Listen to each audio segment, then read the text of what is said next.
The master put a bullet in the boy's mouth. He told Jack not to swallow it. Jack was about to be hanged, but if the bullet stayed in the right place, maybe he'd get enough air to survive. The master had only one condition: if Jack managed to survive, he had to grow up and get revenge. When they took Jack to the gallows, he noticed the cell door was open, but he didn't escape. Instead, he ran straight toward his enemy Charlie. He knocked him off his horse, and with Charlie's dagger cut a deep gash in his face. That scar would be a reminder for the day they would meet again. Shortly after, Jack was also taken to the gallows. The soldiers thought he had died and left the place. However, when some villagers came to collect the body, they were surprised to find Jack was still breathing. He spit the bullet from his mouth and survived. 20 years later, Jack had become a strong man.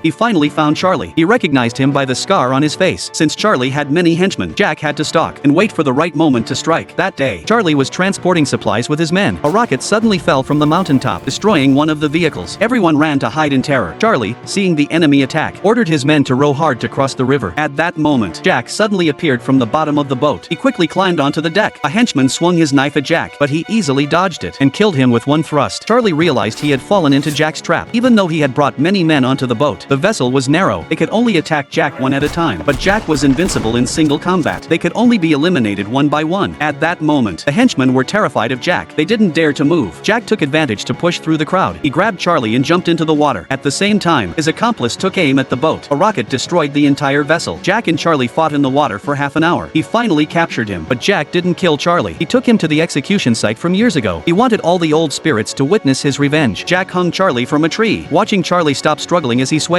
Jack finally smiled with satisfaction.